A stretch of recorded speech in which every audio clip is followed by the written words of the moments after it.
Well, good morning, everyone. So we said we would run through the tape, and I think we've been going at a full sprint. This has been quite an eventful final week for this administration, making good on the president's commitment to use every minute, every day of every week that we had to get results. When I came down here on my first full day in office, back when I had a little bit less gray hair, as my daughter likes to point out, I spoke about how the work that we do to keep the American people and the world informed through you, with you, could not be more important. Most of us have traveled well more than 1 million miles now together. We've done it with a remarkable press corps, people that I've gotten to know as colleagues. If I said friends, that might actually create problems for you, but let me simply say how much I appreciate the partnership, the professionalism, the work that we've done. I have even greater respect, even greater appreciation for you asking the tough questions, for you holding us to account, being on the receiving end. Sometimes that's not always the most comfortable thing, not always the most enjoyable thing, but it is the most necessary thing in our democracy. Reporters in Gaza were on the receiving end of your bombs. Why did you keep the bombs flowing when we had a deal? I'm happy to address questions. We had a deal. Everyone in this room knows we had a deal, Tony, and you kept the bombs flowing. I'm happy to address questions when we get a chance. Thank you. Order on the mantle of your commitment to Zionism. Did you want to finish? Why did you allow my friends to be massacred? Why did you? I'm happy to address your questions when we get to questions. Thank you. Thank you. You helped destroy our religion, Judaism, by associating. Yeah, I have a statement. Yeah, I have a statement to make. Thank you. You waved the white flag before Netanyahu. You waved the white flag before Israeli fascism. I look forward to taking questions when I get a chance to finish my statement. Thank you. Your grandfather was an Israel lobbyist. Are you compromised by Israel? Why did you allow the Holocaust of our time to happen? How does it feel to have your legacy be genocide? How does it feel to have your legacy be genocide? You too, Matt. You smirk through the whole thing every day. You smirk through a genocide. Thank you. And thank you, Matt. Now, I've got a few more things to say, and then I'm happy to take any question about anything, as we've done these past 4 years. And indeed, I'll talk a little bit about the developments the last few days as well. But I first really wanted to say thank you to each and every one of you. And also thank you to, well, okay, there's an asterisk, and yes, thank you, Matt Lee. But also to a remarkable press team here, led by Matt Miller, who do the work every day of trying to make sure that you're informed, the American people are informed. Let me also just take a step back before diving into the developments of this week, these last days, just to consider how far we've come over these past 4 years, and also to think a little bit about where we might be going from here. When President Biden took office, the United States faced the worst public health crisis in more than a century. It faced the worst economic crisis since the Great Depression, and unprecedented breaches with allies and partners around the world. Our adversaries saw a historic opportunity to work together to challenge our interests, to challenge our global standing, to challenge the international system of rules and principles on which our security and prosperity depend. First time I had an opportunity to speak at length in this role, I laid out how we would work to leverage American diplomacy to safeguard and accelerate America's renewal, how we would reimagine and revitalize our greatest strategic asset, our unmatched network of allies and partners, to deliver on issues that actually matter in the lives of our fellow citizens, matter in their livelihoods, matter in their futures, and to defend against increasingly assertive and aggressive revisionist authoritarian powers. And also, how we modernize our own diplomacy to try to deliver on these priorities, to ensure that this department is ready to meet the tests of a more contested, a more complicated, a more combustible world. As President Biden emphasized when he was here on Monday, thanks to historic investments at home and around the world, the United States can now operate from a position of greater strength to tackle all of these challenges. Our adversaries and competitors are weaker. Our strategy of renewal to set the stage for America to win the fierce competition, to shape a new era of international affairs to the benefit of our people, the benefit of people around the world. And I think this week was another reminder, both of the power and the purpose of American leadership and American diplomacy. Over 15 months of devastating conflict between Israel and Hamas, we've worked to broker a deal that would bring hostages home, that would stop the fighting, that would surge humanitarian aid to people who so desperately need it, that would create the space to conclude a permanent ceasefire. We now have that, and we expect implementation of the agreement to begin on Sunday. As President Biden said yesterday, after more than 400 days of struggle, a day of success has arrived. I want to thank our fellow mediators, Qatar and Egypt, for their extraordinary partnership. And I want to thank my colleagues, in particular, Jake Sullivan, Bill Burns, Brett McGurk, for their remarkable skill, tireless dedication over these many months of negotiation. Will you recognize the Geneva Conventions apply to the Palestinians? And again, I'm happy to address questions when we have a chance. I'm happy to address questions in a moment. Thank you. This is a moment of tremendous relief for Israelis and Palestinians alike. The daughter of one hostage spoke for many when she said, "I can't wait to see them come back to their families. I'm so desperate to see them." A mother of 5 displaced from Gaza City said simply, "We are being reborn." It's also a moment of historic possibility for the region and well beyond. It's going to take tremendous effort, political courage, compromise to realize that possibility, to try to ensure that the gains that have been achieved over the past 15 months at enormous, excruciating cost are actually enduring, to manage the still profound risks, to deliver on the promise of a more integrated Middle East. And simply put, to forge this reality, there are 2 immediate imperatives. First, to fully implement the ceasefire deal. And then second, to finalize a plan, an effective plan, as I spelled out earlier this week, that provides for Gaza's transitional governance, its security, its reconstruction, and that can make the halt in fighting endure. Delivering on these 2 priorities will in turn create the conditions for Israel and Saudi Arabia to normalize relations between them, which will require a credible pathway to a Palestinian state. On each of these imperatives, we've delivered concrete progress and we've laid a foundation for success, which we will hand over to the incoming administration. Together, they represent a historic opportunity to advance the long-term interests of the United States, our partners in the region, and around the Middle East. In Ukraine as well, we've seen the results of steadfast American leadership. We rallied and kept together some 50 countries to help Ukraine defend itself from Putin's war of aggression. Through Ukrainian courage and also Western resolve and firepower, Ukraine repelled Russia's invasion and took back half the territory it originally seized. We've marshaled commitments from countries around the world that will help Ukraine deter and defend against future attacks and stand on its own feet militarily, economically, democratically. We've also imposed the most ambitious sanctions and export controls ever on Russia, cutting off its biggest banks, reducing dramatically Europe's reliance on Russian energy, oil and gas, almost to zero at this point.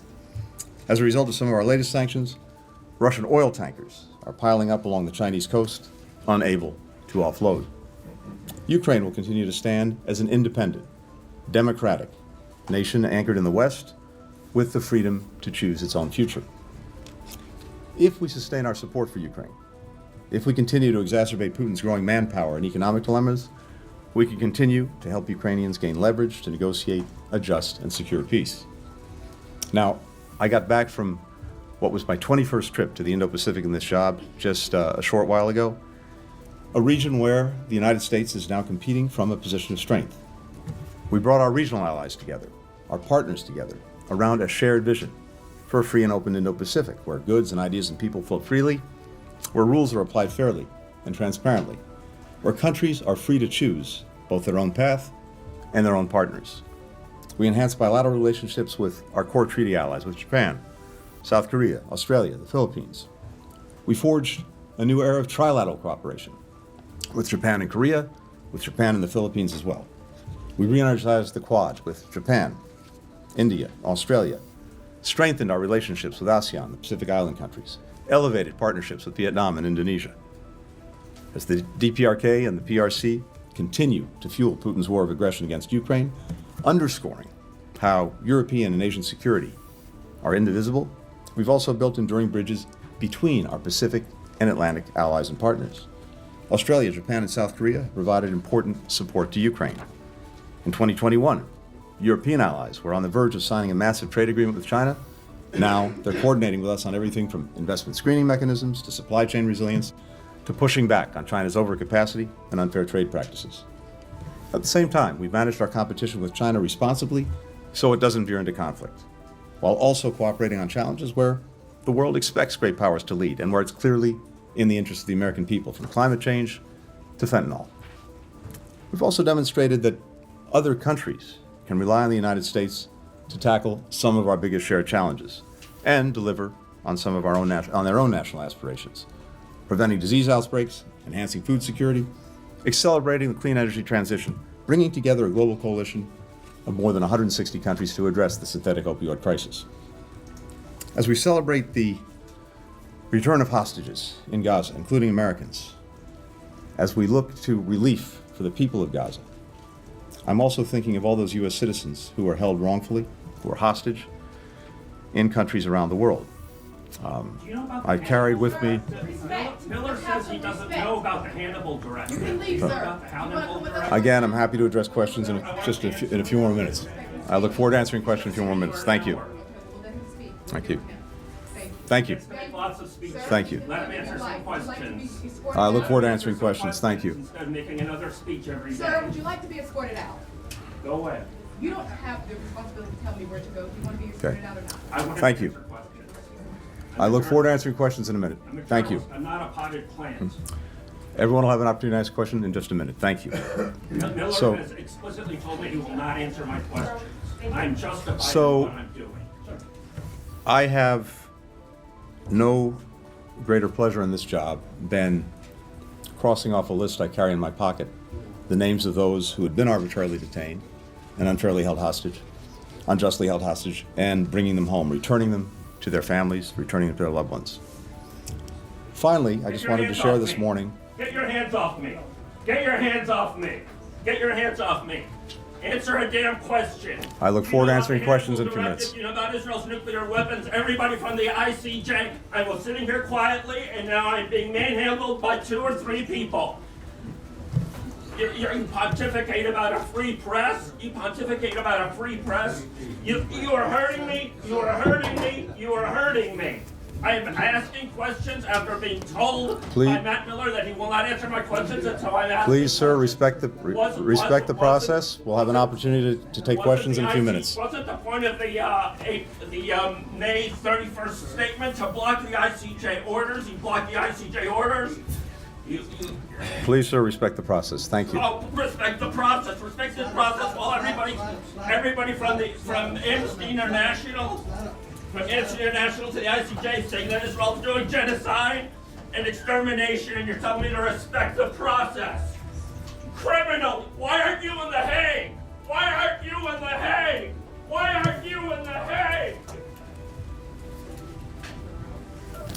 Finally, we've worked to modernize our diplomacy so that we're more agile, we're more effective, we're more prepared for the challenges of a new era. We've reorganized this department to lead on issues that increasingly animate our diplomacy, whether it's emerging technology, public health, strategic competition, economic statecraft. We've embraced new tools and approaches, from integrating data and AI into the work that we do, strengthening our capacity to anticipate, to plan for risks, as well as opportunities in this more volatile world. Maybe most important, we've invested in our people, improving our hiring and retention practices, diversifying our workforce, strengthening our training, providing more support to employees throughout their careers.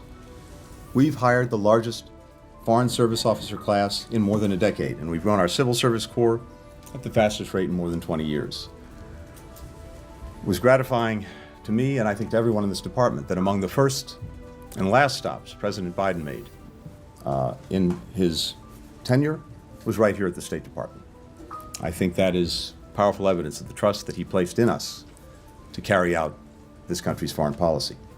Our diplomats represent this country with exceptional skill, with professionalism, with heart.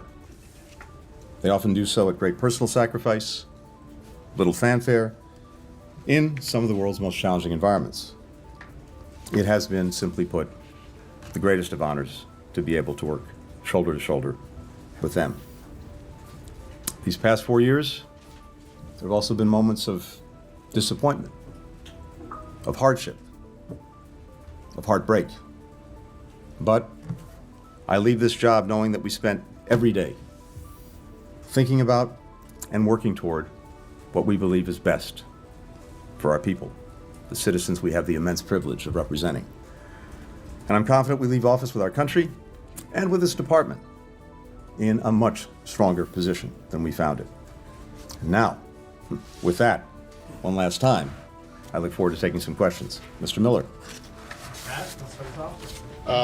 Thank you very much, Mr. Secretary, and thank you for the very opening comments about the work, the cooperation with us, the press corps. Even when we haven't always been satisfied or with the answers, we do certainly appreciate your willingness to engage with us, and so thank you for that. I want to start. Actually, I only have one question. Exactly 16 years ago today, January 16th, 2009, former outgoing Secretary of State Condoleezza Rice had her final press briefing here. And all of the questions she got were about Israel and Gaza. Every single one of them. And she said, we were working on an enduring ceasefire. She was about to sign an agreement with then Foreign Minister Livni that would move toward that way. She was working with international partners. Names have changed, but countries pretty much the same: Egypt, the Europeans, the Gulf Arab states. And so 16 years ago, we were in the same situation that we're in now, particularly because this ceasefire, current one, still seems to be in limbo.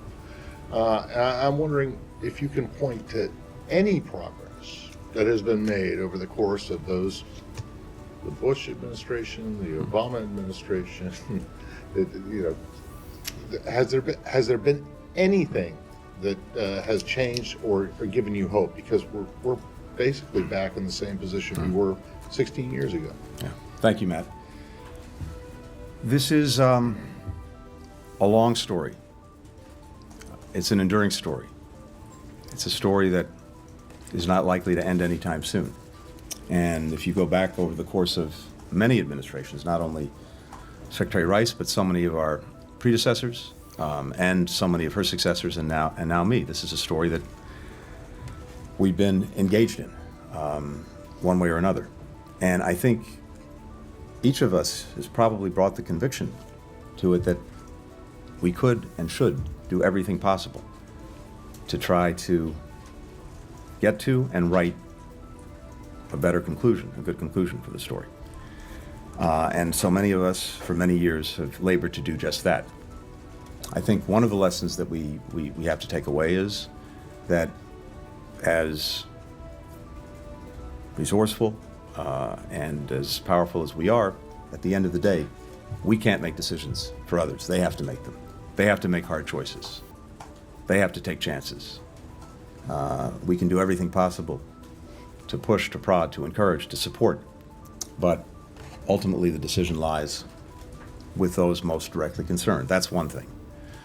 But the second thing is, and I believe this strongly, there's also no substitute for our engagement, for the efforts that we make in trying to move this forward and get to a better place. And yes, we have absolutely seen both progress and promise. And the question is whether leaders on all sides, with the people behind them, will find a way to seize on those opportunities. So, as I laid out in some detail just the other day, when we took office, we were very focused on pursuing greater integration in the region as the real answer to creating more security, more peace, more opportunity for people. Not trying to change individual countries, governments, societies, but bringing them closer together. And before October 7th, we'd done a lot of work on this integration, building on the Abraham Accords of the first Trump administration, pointing toward the normalization of relations between Saudi Arabia and Israel. And as you all know, we were all planning to go to Saudi Arabia and Israel because we'd made so much progress on the normalization accords on October 10th, a trip that of course didn't happen, to do two things: to try to help finalize agreements that were necessary to get to normalization, and as part of that, to find a clearer way forward, a pathway to a Palestinian state, vital to Saudi Arabia, very important to us as well. Even with everything that's happened since October 7th, I believe strongly, including from my many conversations with leaders in the region, whether it's in Israel, in Saudi Arabia, or beyond, that the desire to pursue integration, the desire to bring countries together, remains strong, remains powerful, and can be a driving force for finally resolving some of these other questions, including the Palestinian question. Israel's deepest desire from day one of its founding was to be treated like any other country in the region, to have normal relations. And it's been demonstrated that that's possible and desired. But it requires, among other things, ending the conflict in Gaza, which we are now on the verge of doing as a result of everything that we have put into this. An agreement that President Biden put forward before the world in May, got the entire world to endorse. And in the months since, we've been working to negotiate the final details and get it implemented, and that's where we are now. So, end Gaza is one, and then yes, a credible pathway to a Palestinian state is two, and leaders will have to summon the vision and the courage to do that. I laid out some ideas for how you can get there just the other day, but I believe that is possible. I believe the driving desire for integration is something that can carry this forward. Finally, I'll say this. We've also seen, as a result of so much of the work that we've done, what the possibilities are. For Israel, when it was attacked in an unprecedented way by Iran, a direct attack with hundreds of missiles, hundreds of drones. Not only did we come to Israel's active defense for the first time ever, we brought other countries along to do that, including countries in the region. And Israel now sees powerfully what it stands to gain from greater integration in the region, including in a common security architecture. All can see that this is a way to effectively isolate the troublemaker in the region, Iran. So all of that is there, all of that is possible, and I think for the incoming administration, it'll be important to continue to show, here's one path, and what can be achieved by following that path. And then there's another, which is perpetual violence, destruction, terrorism, despair for people.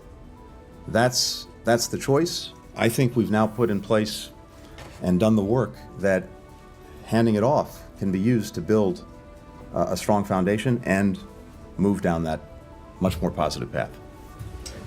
Leon. Thank you, Leon. Mr. Secretary. Thank you for your service. Thank you for doing this. I trust you're not going to miss the million of miles that you've done in the last 4 years, and that you're happy to finally see your children. I wanted to ask you on Gaza, of course. You mentioned a tremendous relief in the region, both with Palestinians and Israel.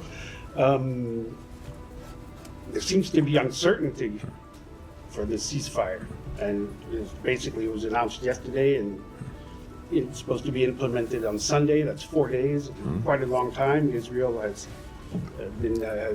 led new strikes on Gaza today or overnight. How confident are you that this ceasefire is actually going to happen? And if I may, just a broader question, or after the 4 years, or your 4 years, and now that your tenure is coming up, what is your proudest accomplishment in these 4 years, and what is your biggest disappointment? So on the ceasefire, yes, I am confident, and I fully expect that implementation will begin, as we said, on Sunday. Look, it's not exactly surprising that in a process and a negotiation that has been this challenging and this fraught, you may get a loose end. We're tying up that loose end as we speak.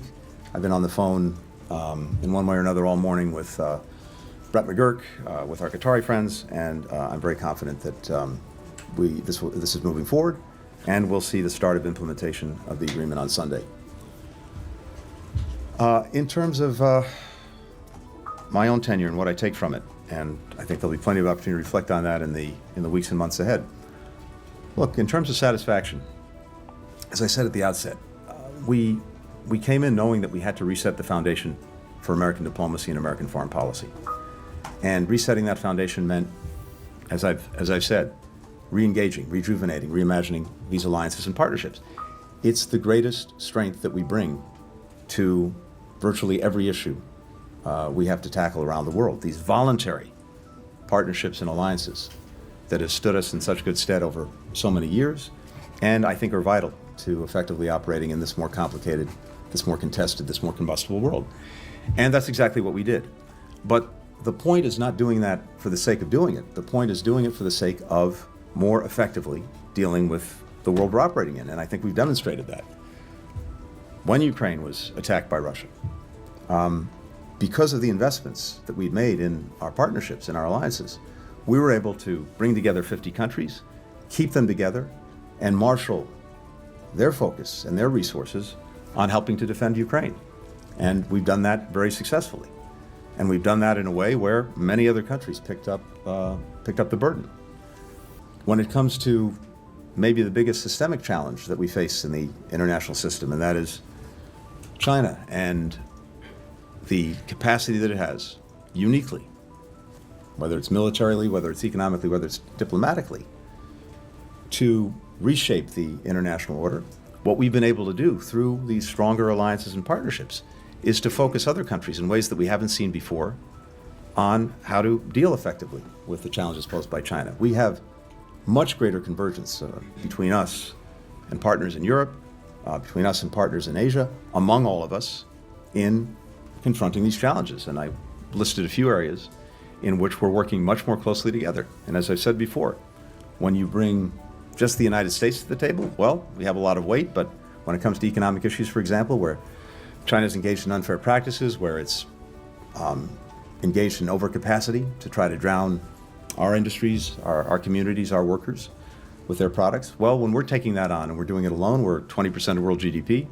When we're doing that in concert with allies and partners across Europe and Asia who are similarly aggrieved by these practices, well, we're 50-60% of world GDP, and it's a lot more effective in getting China to change its conduct.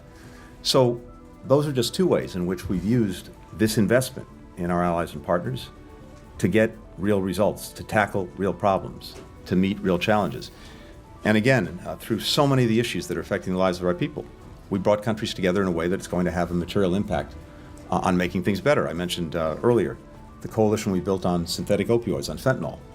You've heard me say this before. The number one killer of Americans aged 18 to 45 is fentanyl.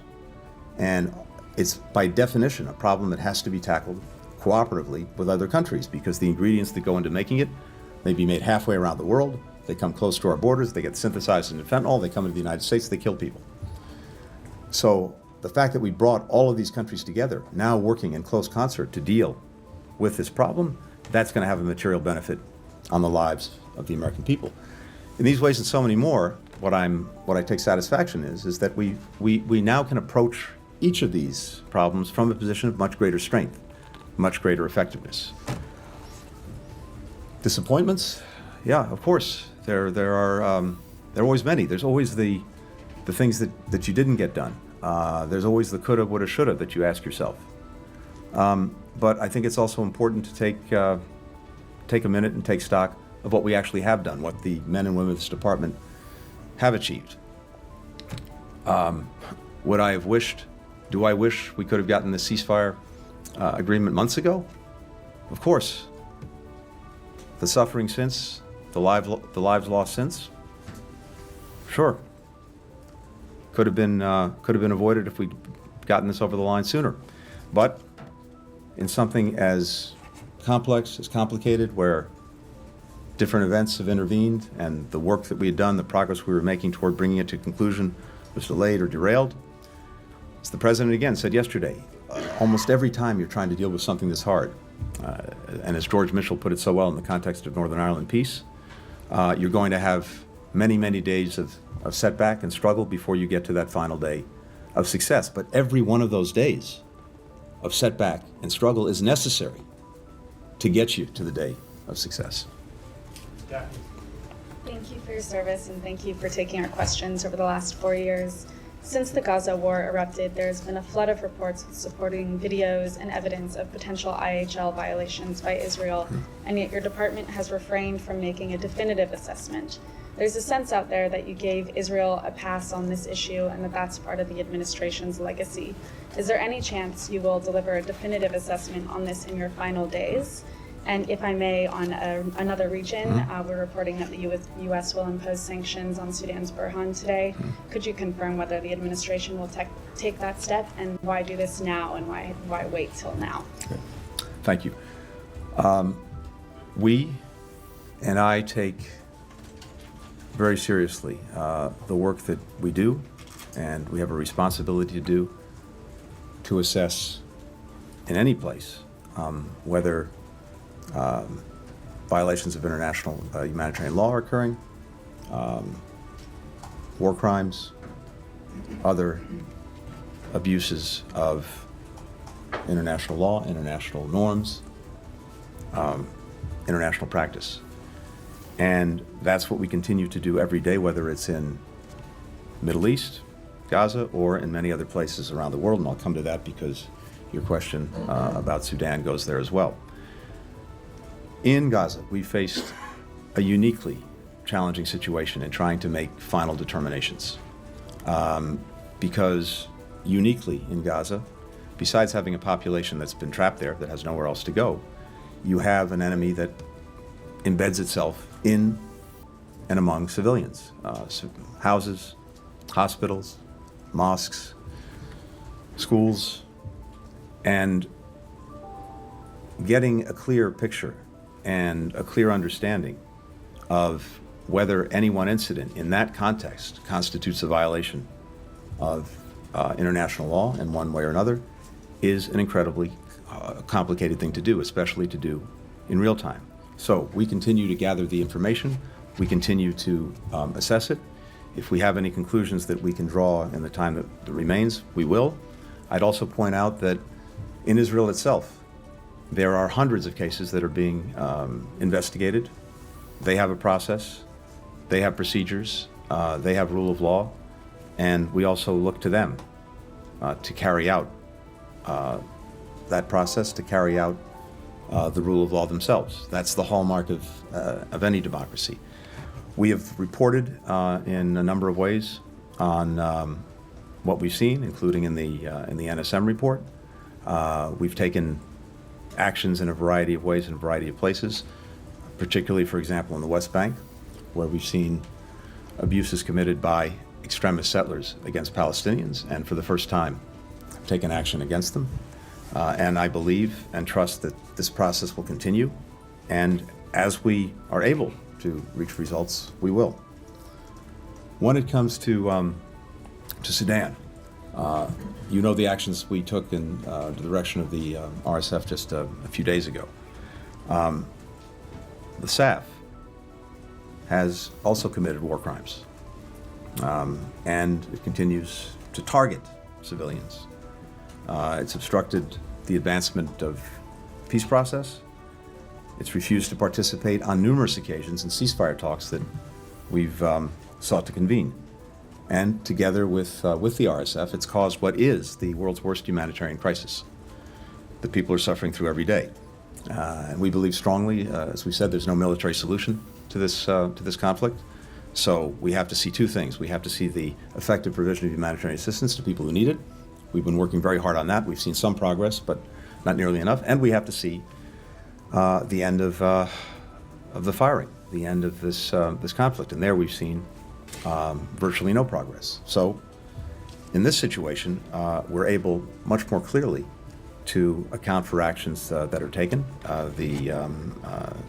There's no ambiguity about the environment in which both sides are operating and what the results of the actions that they've taken actually are, both in terms of the horrific consequences for human life and what that means under our law and under international law. Michelle. Follow up on that, thank you. Is the RSF and Burhan, are they equally responsible for mass atrocities? And are these sanctions a sign of a failure of diplomacy?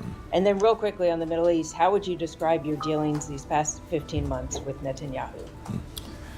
So on the RSF and the SAF, the actions we took on the RSF, as you know, had a determination of genocide. The actions that we're looking at for the SAF go to war crimes, so there are gradations in these things, and we follow the law. We look at the criteria. We look at this intensely with our lawyers, with our experts, in order to make these determinations, guided, as I said, by the criteria.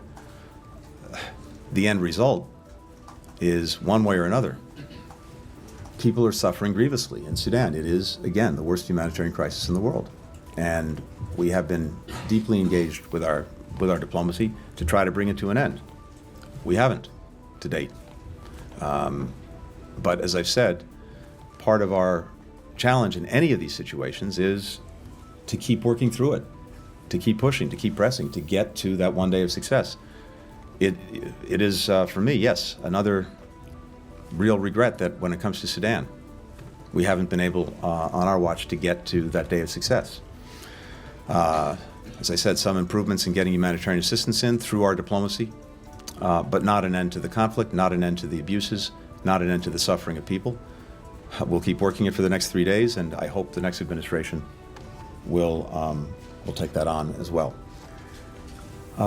On the last 15 months, look, one of the things I think is really important is, as a general matter, to focus less on personalities and on people and more on policies. And what is it that we can do? What is it we should do to affect those policies? And so what we've been working on over the last 15 months since October 7th was to help shape the response in a way that accomplished 3 basic things. One, of course, to try to ensure that October 7th could never happen again, and to make good on our commitment to Israel's security. 2, to prevent a wider war, a broader conflict that drew in more countries, more groups, both because that would bring even more death and destruction, and because it was exactly what Hamas was looking for: get that wider war, be able to have others attacking Israel, and to allow Hamas to continue to do what it was doing. And third, of course, was to try to do right by the people who were caught in the middle of this crossfire that Hamas initiated: the children, the women, the men of Gaza, with better protection for them, with more assistance for them. And that's what we've been focused on these 15 months. None of that changes what's happened, but it has put us now in a position where there is the real possibility for moving this to a better place. The immediate possibility, more than possibility now, the immediate reality of finally moving Gaza to a better place, finally getting hostages home, finally getting relief that people need, finally having an opportunity to have an enduring ceasefire. But also, as I was talking about with Matt before, in the region, as a result of the extraordinary setbacks that all of these actors who are responsible for the death, the carnage, the inability to make progress, the setbacks that they've encountered, whether it's Iran, whether it's Hezbollah, whether it's Hamas. So that creates a real moment of opportunity. And as I said, we've done everything we can to put in place, to make the investments and the plans necessary to take advantage of that opportunity. We're handing them off, and my hope, as I said, is the administration that's coming in will continue them. Jane. Mr. Secretary, on shaping those policies, looking back, is there anything you would have changed in how you negotiate to shape those policies? And do you regret not being firmer on the red lines you gave to Israel on humanitarian aid and civilian harm, given the state of Gaza right now? So again, a few things that I think are important, at least that I take away from this. One is it's, I think, a mistake to ascribe to any one individual or any small number of individuals policies that, in the case of Gaza, were basically supported by an overwhelming majority of Israelis after the trauma of October 7th. This is a deeply traumatized society, just as Palestinian society is deeply traumatized by everything that's followed October 7th. And if you don't understand that or don't factor that in, it's really challenging to make progress. So I think we've looked at that, we've understood that, and as I said, we had certain priorities that the President set that we've tried to carry forward in approaching everything we've done since October 7th, and we are now in a place where we're finally, I think, making good on those priorities. As I mentioned, one of them was to avoid a broader war with more countries coming in. And at various moments throughout these last 15 months, we've been right on the edge of having that wider war. And because of American diplomacy, because of American deterrence, because of America's ability to mobilize others, we've avoided it. When we had those unprecedented attacks by Iran on Israel, we marshaled other countries to come to Israel's defense. And then, when it came to Israel's response, we shaped it in a way that it was strong, but also calibrated, so that Iran's air defenses were taken out, but we didn't have actions that were escalatory and that produced a wider war. And that didn't just happen, it was the product, again, of American diplomacy and American deterrence.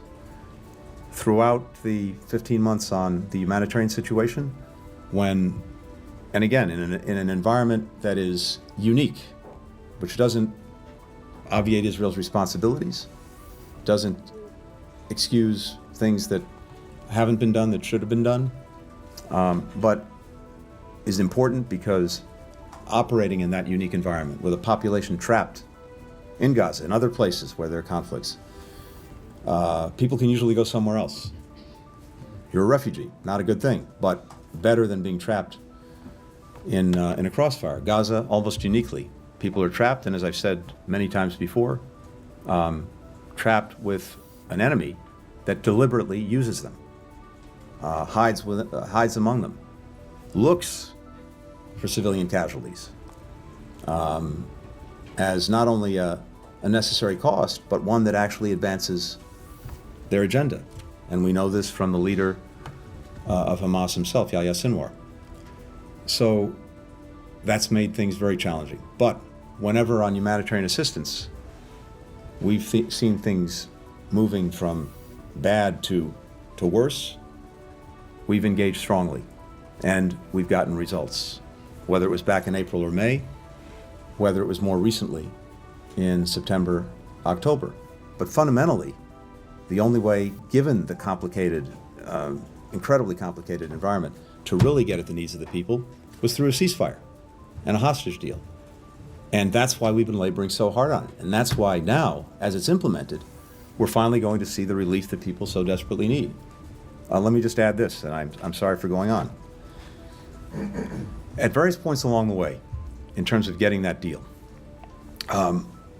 the biggest impediments really have been Hamas and its refusal to get to yes. Now, have there been moments when Israel has done things or taken actions that have made life more complicated, more difficult? Yes. But broadly speaking, and especially in the last months, until we got to success, Hamas has been the major impediment. And there were two things that were factoring into Hamas's thinking, and we know this. One, as I said, was the hope that they could get a wider war, that others would jump in, that the cavalry would come to the rescue. And it wasn't until recently that it became clear that that was not the case. And whether it was Iran, whether it was Hezbollah, whether it was Iranian proxies, whether it was the supply routes for those proxies through Syria, as a result of actions that Israel took, as a result of actions that we took, as a result of conflicts and problems that these various actors had gotten themselves into that we exacerbated, it finally got to the point where Hamas concluded that, as I said, the cavalry wasn't coming to the rescue. That wasn't going to happen. Second, Hamas held back at various points because it saw or hoped that public international pressure was mounting on Israel. And it could just wait it out, and that pressure would get to a point where Israel would have to accede to all of Hamas's demands. And that includes the hope that there would be a lot of public daylight between the United States and Israel. And so, while clearly we've had differences, real differences with Israel on the way it's gone about the necessary defense of its people and its country, we've expressed those clearly at various points, but we've mostly done it privately, precisely because we didn't want to feed into Hamas's clearly held views that if that pressure was mounting and if there was daylight, they could do nothing. They could refuse to engage in the negotiations, hold back on a ceasefire and releasing the hostages, and thus perpetuate the suffering, the loss for the people that they purport to represent. All of those dynamics were in play. All of those dynamics are ones that we had to make judgments about, navigate, with eyes on the prize of getting to the day we got to yesterday, which is the ceasefire and hostage release. So it's absolutely appropriate to ask questions about that, to ask ourselves questions, for everyone to ask questions. Some people say we did too much to restrain Israel when it comes to Iran, when it comes to Hezbollah, when it comes to others. Others say we did much too much to enable. And all of those questions are the right ones to ask, and they'll be asked for a long time. We had to keep our focus relentlessly on getting to this place where we could actually get a change, where we could actually get an end to a conflict, an end to suffering, and the prospect of something better. Take one more. Mr. Secretary, thanks very much. On why you got to the ceasefire deal, as you just highlighted, you talked a lot about Hamas and pressure, Hamas being diminished, helped get them across the line. But on the Israeli side, do you believe that Trump and Steve Witkoff, either through direct pressure or through Netanyahu's perception of Trump, that helped get this deal across the line? And I want to bring up Ukraine and give you a chance to do legacy on Ukraine. You've argued that you've taken a lot of recent steps to try and give Ukraine leverage and give the Trump administration leverage. Let me just point out, though, that there's no money left in the replenishment fund. Ukraine struggles on the front line. Russia has a reconstituted defense industrial base because of China. So do you fear that your legacy on Ukraine could actually be defined by your successor? On the ceasefire deal first, look, the important thing is not who gets the credit. The important thing is getting the result, and that's exactly what we've gotten. And as I've said, the deal that was agreed is based on the proposal that President Biden put out months ago in May. The framework that he made public in detail, that we then went around the world and got country after country to endorse, culminating with the UN Security Council. That's what moved Hamas in the first instance, because up until that point, Hamas had been rejecting the idea of having an initial phase of 6 weeks, ceasefire, hostages begin to come out, prisoners are released, humanitarian assistance surges, and we use the time to reach an agreement on the conditions for an enduring ceasefire. They'd rejected that scheme. And it wasn't until May, when the president went public, detailed it, we got the whole world behind it, that Hamas was isolated and it moved. And then practically every day since then has been work on trying to actually negotiate the details that had to follow from that to fill in the framework and understandings on its implementation. And we got very close to completing that on a number of occasions. And as I said, events of one kind or another inevitably intervene that delay, that derail the work that you're doing. But we kept at it. And meanwhile, as I just described, I won't belabor, all of these other factors that went into the calculus of Hamas changed dramatically, and in no small part because of actions we took in a way to exacerbate the challenges of Hamas and its many potential supporters, as well as actions that Israel took. So I think that's what got us to this day. Our diplomacy, our deterrence really isolated Hamas to the point where they finally came back to the table, got to yes. In recent weeks, just to cite some other examples, when Hamas was refusing to engage in the fall, I went to our friends in Qatar and said it's time to tell them that their political operation housed in Qatar is no longer welcome. And that's exactly what the Qataris did. In recent weeks, we went also to other actors, including Turkey and President Erdogan, to use his weight and influence to get Hamas back to the table, to try to conclude an agreement. And he did, and they did. So it's a long way of saying that all of these things coming together over many months, I believe, is what's gotten us here. Now, having said that, it was, I think, very important and very responsible to not only fully inform the incoming administration of what we were doing, but also, yes, to involve them in this last part of the process that got us to the agreement. And the reason for that is virtually everything that now needs to be implemented under the agreement will be implemented under the Trump administration. And it was very important for the parties to know that the Trump administration stood behind the agreement that we negotiated and that President Biden put forward. And I both appreciate and applaud the very good work that Steve Witkoff did, working closely with us, with Brett McGurk, in helping to get this over the line. But I think being very clear with all concerned that the incoming administration supported, endorsed, and would carry forward its responsibilities under the agreement, that was an important thing to do. On Ukraine. So, as I look at it, first, where we started was Putin's intent, desire, and plan to erase Ukraine from the map, to subsume it into Russia, to realize his imperial designs. And as a result of the actions that we took in support of the Ukrainian people with many other countries, that's failed, and it won't succeed. Ukraine is standing, and that's the most important thing of all. Now, the question of where Ukraine goes from here and where we go from here is obviously a very important one, because there's an opportunity, again, an opportunity that we're handing off to make sure that Ukraine can go forward as an independent country, increasingly integrated with Western institutions, because that's the desire of its people, and a country that stands on its own feet, whether that's militarily, whether that's economically, whether that's democratically.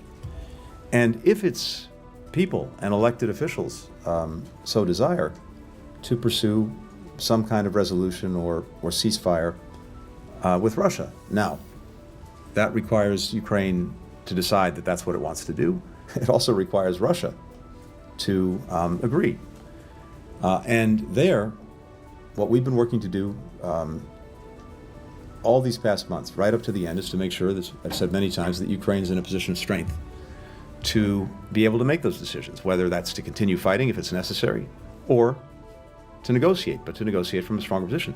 Part of that, though, has also been imposing extraordinary costs on Russia, and I think you should not discount those, including the impact that they have on Russia's decision-making. The losses that Russia has incurred are almost unimaginable. I think by some assessments, 700,000 to 800,000 casualties. That includes those killed and those wounded. The flight of so many of its most talented people from Russia. The weight of sanctions export controls, the weight that's such that everything Russia tries to do, even the workarounds that it's done with its war economy, everything is harder, takes more time, and costs a lot more. We see the impact on its economy. We see the impact on its future, its inability to invest in the critical industries of the future that would be a source of strength for Russia. So there's a heavier and heavier weight bearing down. So I believe that the incoming administration is in a position where, if the Ukrainians so desire and so choose, it can help to negotiate a good deal. And President Trump talks about having good, strong deals. I think there's an opportunity to get one. One of the most critical things will be, if there is to be a ceasefire, is to make sure that it's enduring, that it holds. Because what we know is this: in Putin's mind, if there's a ceasefire, he's simply going to rest, refit, and then, when he deems the moment right, reattack. So you have to have built into any ceasefire the effective deterrence necessary so that he doesn't reattack. That is, I think, a necessary part of any good, strong deal for Ukraine. So there are lots of ways of doing that, and we've been talking to European partners about some of that. Again, all of that I'm sharing with the incoming administration, and I would hope and expect that they can help land this in a place where everything we've done to make sure that Ukraine not only survives, which it is and which it will, but actually thrives, can be realized. Thank you. We'll take a couple more. On Austin Tice. On Austin Tice, it's been a few weeks since Roger Carstens had said they were narrowing down locations where he may have been held.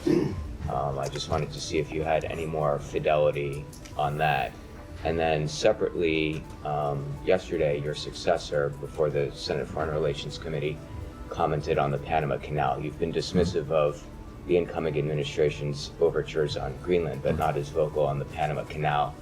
He said the issue is not a joke and it's a legitimate issue that needs to be confronted over questions of neutrality and China's ability to choke off commerce on both sides of the canal. So I wanted to see your comments on that. Sure. Look, on Austin Tice, all I can tell you is this. Not a day goes by where we're not out there trying to obviously find him or get information about what has become of him. And I don't have anything to report beyond what we've already said, but we have people throughout Syria who know the importance that we attach to this and are leaving no stone unturned to find Austin. So he and his family remain in